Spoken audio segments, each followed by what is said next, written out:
modern সায়েন্সে এটো prove কৰিছে গাজৰ খালে তেজ বঢ়াৰ উপৰিও বিশেষকৈ আমাৰ মহিলাসকলৰ স্কিনত সাংঘাতিক ধৰণৰ দাগ স্কিনখন ফেড আপ হৈ যোৱা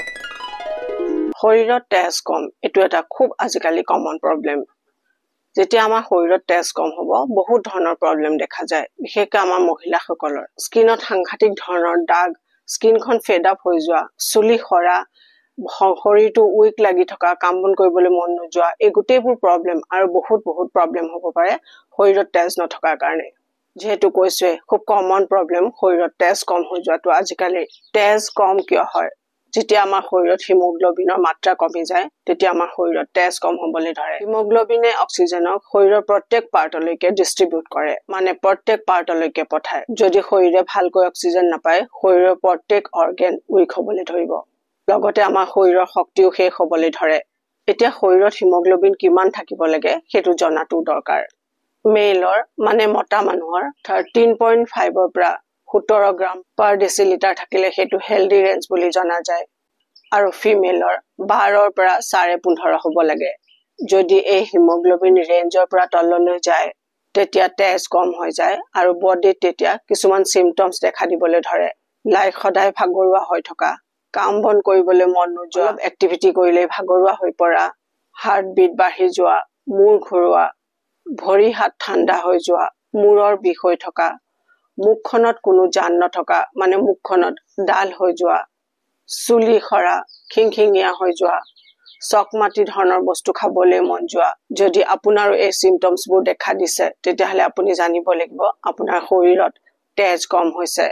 আৰু সেই কাৰণে আপোনাৰ এই সিম্পটমসবোৰ দেখা দিছে আৰু তেজ কম হোৱাৰ ডাঙৰ কাৰণ আইৰণৰ ডেফিচিয়েন্সি আৰু সেই কাৰণে হিমোগ্লোবিন বনাবৰ কাৰণে শৰীৰক আইৰণৰ দৰকাৰ পৰে আইৰন কম হলে হিমোগ্লোবিন বেছি প্ৰডিউস হ'ব নোৱাৰে আৰু তেজৰ কমি হ'ব যদি আপুনি আহাৰ বনাওতে আইৰণৰ পাত্ৰ ব্যৱহাৰ নকৰে আৰু গ্ৰীণ শাক-পাচলি আৰু ফল-মূল নাখায় আপোনাৰ আইৰণৰ কমি হ'ব পাৰে মহিলাসকলৰ মেনচেছৰ সময়ত অভাৰ ব্লিডিং হোৱা বেছিকৈ চাহ আৰু কফি খোৱা এইবোৰৰ পৰাও তেজ কম হোৱাৰ চান্সেছ বাঢ়ি যায় সাধাৰণতে মানুহে তেজ কম হলে এই ভুল কৰা দেখা যায় যে অকল আইৰণৰ সাপ্লিমেন্ট লয় বহুত সময়ত এই সাপ্লিমেন্টবোৰ আমাৰ শৰীৰত সুট নকৰে বা এইবোৰে কোনো কামেই নকৰে শৰীৰত হেতু এই কাৰণেই হয় যে ভিটামিন শৰীৰত এবজৰ্ব হ'বৰ কাৰণে শৰীৰত ভিটামিন সি বহুত দৰকাৰ আপুনি অকল আইৰন ল'ব আৰু শৰীৰত যদি আপোনাৰ ভিটামিন সি নাপায় তেতিয়াহলে একো কাম নাই আজি শেয়াৰ কৰিম এনেকুৱা এটা নেচাৰেল সাপ্লিমেন্ট যিটোৱে আপোনাক তেজ বঢ়োৱাত খুব ভাল হেল্প কৰিব কোনো সাইড ইফেক্ট নাই আৰু যেটো ড্ৰিংক আপুনি বনাব এনেকুৱা এটা জুস যেটো আপুনি ঘৰতে বনাই ল'ব পাৰে অতি সহজতে যেটোৱে 8 দিনতে আপোনাৰ শৰীৰৰ হিমোগ্লোবিন বঢ়াই দিব এই ড্ৰিংকৰ বিষয়ে আয়ুৰ্বেদৰ সংহিতাত স্পষ্ট কৈ আছে আমাক ইয়াত ফাৰ্স্ট ইনগ্ৰেডিয়েন্ট লাগিব বিট ৰুট ইয়াত ভৰপুৰ আইৰন থকাৰ উপৰিও ফলিক এসিডৰ কোৱান্টিটি ইয়াত বহুত হাই থাকে যাৰ কাৰণে আপোনাৰ শৰীৰত তেজৰ কমি খুব সোনকালে পুৰা কৰিব পাৰে ষ্টাডিয়ে এই কথা কয় বিটে শৰীৰৰ অক্সিজেন বঢ়ায় ভাগৰ নালাগে আৰু শৰীৰৰ ইনফ্লামেশন ঠিক কৰে নেক্সট ইনগ্ৰেডিয়েন্ট আমাক লাগিব গাজৰ যদি ৰঙা গাজৰটো হয় তেতিয়া বহুতেই ভাল নহলে আপুনি ইয়েলো গাজৰো ইউজ কৰিব পাৰে ইয়াত বিটা কেৰোটিন থকাৰ কাৰণে শৰীৰে ভিটামিন এ বনায় আৰু ভিটামিন এ হিমোগ্লোবিন প্ৰডাকচনৰ কাৰণে বহুত হেল্পফুল মডাৰ্ণ সায়েন্সে এটো প্ৰুভ কৰিছে গাজৰ খালে তেজ বঢ়াৰ উপৰিও আপোনাৰ স্কিন হাৰ্ট আৰু লিভাৰ হেলথ ইমপ্ৰুভ হয় ইয়াত থাৰ্ড ইনগ্ৰেডিয়েন্ট লাগিব আমলখিয়ে তেজ বঢ়োৱাৰ লগতে তেজ পিউৰিফাই কৰে এইটো আমি গম পালো যে ভিটামিন সি কিমান দৰকাৰী তেজৰ কমি পুৰা কৰাৰ কাৰণে যিমান ভিটামিন সি 4টা কমলাত থাকে হিমানে ভিটামিন সি অকল এটা আমলখিত থাকে ইয়াত আইৰণৰ পৰিমাণো বেছ ভাল মাত্ৰাত থাকে এতিয়া জানো আহক এই জুস বনোৱাৰ পদ্ধতি এটা মিডিয়াম সাইজৰ বিট লব গাজৰ লব 200 গ্ৰাম পৰিমাণৰ আৰু লব এটা আমলখি এই তিনিটা বস্তু ব্লেন্ডাৰত দিব অকনমান পানী দিব খুব ভালকৈ ব্লেন্ড কৰিব একদম পেষ্ট হৈ নোযোৱালৈকে খুব ভালকৈ ব্লেন্ড কৰি লব ইয়াৰ জুসখিনি চালনি দি আপুনি সেকি লওক আৰু নসকাকেও খাব বলটো বহুতেই ভাল কিন্তু নসকাকৈ খোৱাটো অকন আমনিদায়ক হ'ব পাৰে সো আপুনি সেকি লৈ তাৰ জুসটো খাব পাৰে যদি আপুনি অকন মিঠা খাব বিচাৰে তাত অকনমান পৰিমাণৰ গুৰ মিহলাই লব পাৰে এই জুস বহুত টেস্টি নেচাৰেল টেঙা আৰু মিঠা হয় এই জুস খোৱাৰো এটা সময় আছে আপুনি যিকোনো হেভি আহাৰ কৰাৰ আগতে সাপোজ আপুনি ৰাতিপুৱা পানী খালে পানী খোৱাৰ পিছত আপুনি ব্ৰেকফাষ্ট কৰিলে ৰাতিপুৱা আহাৰ খালে সেই আহাৰ খোৱাৰ পিছত আপুনি যেতিয়া দুপৰীয়াৰ আকৌ আহাৰ খাব তাৰ আধা ঘণ্টা বা 1 ঘণ্টাৰ আগত এই জুস আপুনি খাব পাৰে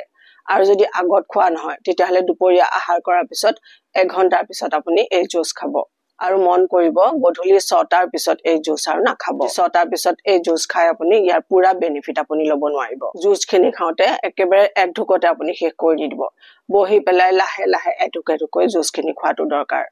এই প্ৰসেস ফলো কৰিলে বডিত ভালকৈ এবজৰ্ব হ'ব আৰু পুৰা প্ৰফিট পাব ইয়াৰ পৰা এই জুস আপুনি কন্টিনিউ যদি 8 দিন লয় আপোনাৰ হিমোগ্লোবিন বঢ়াৰ লগতে আপোনাৰ ইমিউনিটি ষ্ট্ৰং হ'ব আপোনাৰ স্কিন ক্লিন আৰু গ্লোইং হ'ব আপোনাৰ শক্তি বাঢ়ি যাব চুলি খৰা বন্ধ হ'ব আৰু আপোনাৰ ওঁঠ কেইখন পিংক কালাৰ হ'ব আয়ুৰ্বেদৰ মতে আমাৰ শৰীৰত শব্দ ধাতু থাকে আৰু প্ৰত্যেক ধাতু বনিবলৈ 4 পৰা 5 দিন সময় লাগে এই ধাতুবোৰৰ ভিতৰত ফাৰ্ষ্ট ধাতু ৰস্ক আৰু সেকেন্ড ৰক্ত মানে তেজ